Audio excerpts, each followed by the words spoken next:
ជំរាបសួរម៉ែបងប្អូនថ្ងៃនេះមានខគោបងប្អូនមួយឆ្នាំងបឹបហ្នឹងបងប្អូនណាគឺដំណងបងប្អូន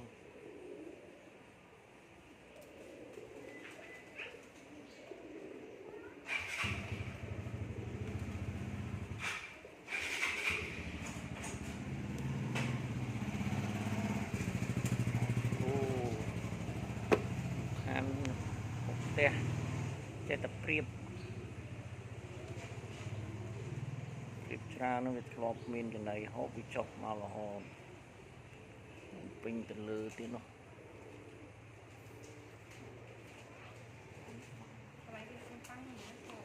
ហ៎ប៉ាំងនេះទេប៉ាំងខ្មែរលើខ្មៅប៉ាំងខ្មែរមកសាហើយបោកអាអញធ្វើការនៅក៏ចាអញធ្វើការលើហើយអញខ្លាញ់នៅងាប់បាត់ហើយមិនបោក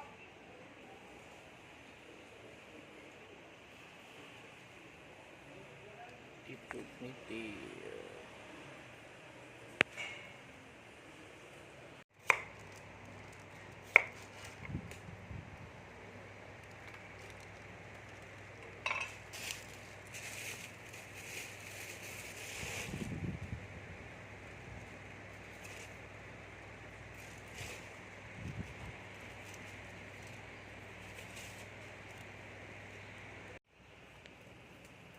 ដាក់ភ្ជួងដាក់ភ្លើងឲ្យវាឆាប់ពុះ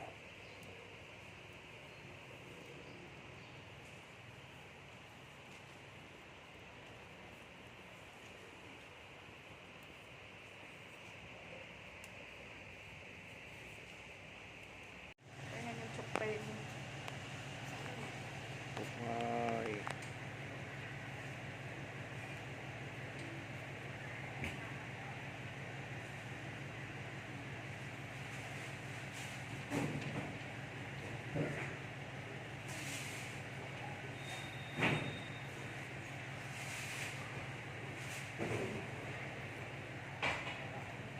ចាក់ក្លិនឈ្ងុយបដាបដាបងប្អូនអើយ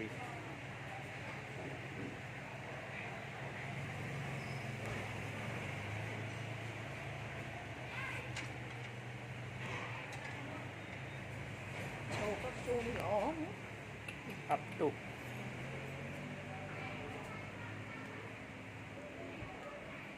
ចាថ្ងៃនេះមានខគោនំប៉័ងបងប្អូនគាត់កំងច្រើនពេកឥឡូវធ្វើខគោនំប៉័ងត្រៀមងាកហ្នឹងខគោនំប៉័ងខគោ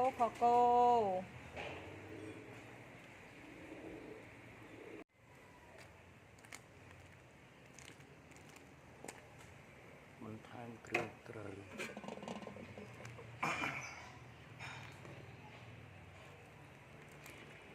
ថែមរូបសម្រាប់ថែមពណ៌ថែមសម្បុរឆ្អិនហើយឆ្អិនហើយ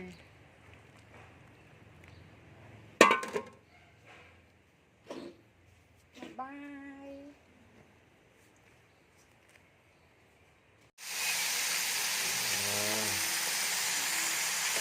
ឆាទៅហើយបងប្អូនឆាទៅហើយ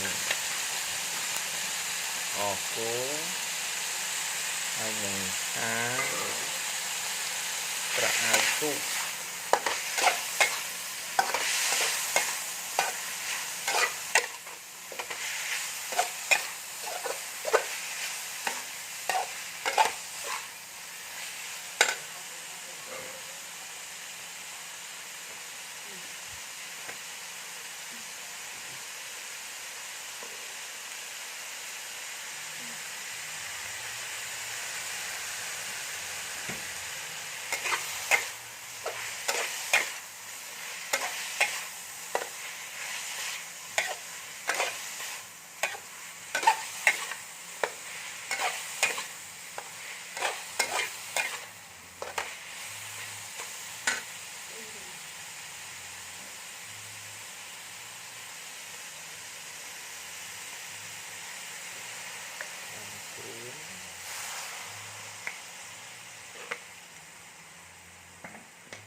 ះបឹកហ្មង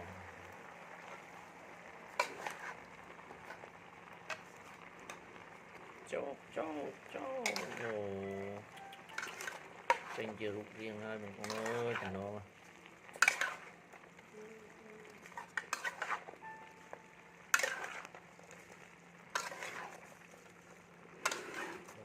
ពេកទីបងប្អូនថាផ្ទះយើងវាទូចពេក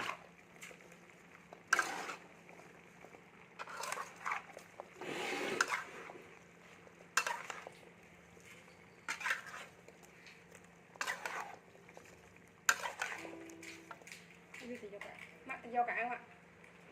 ទៅឡើងហៅឡើងដែរ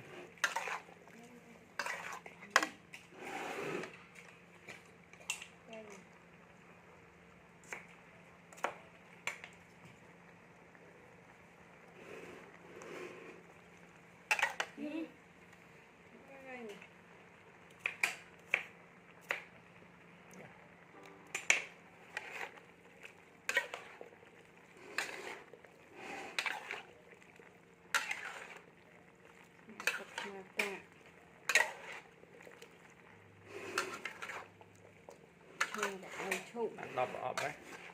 លើ10ប្រអប់លើហ៎ yes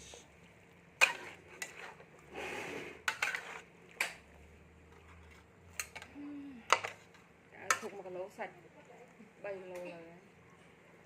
គីឡូ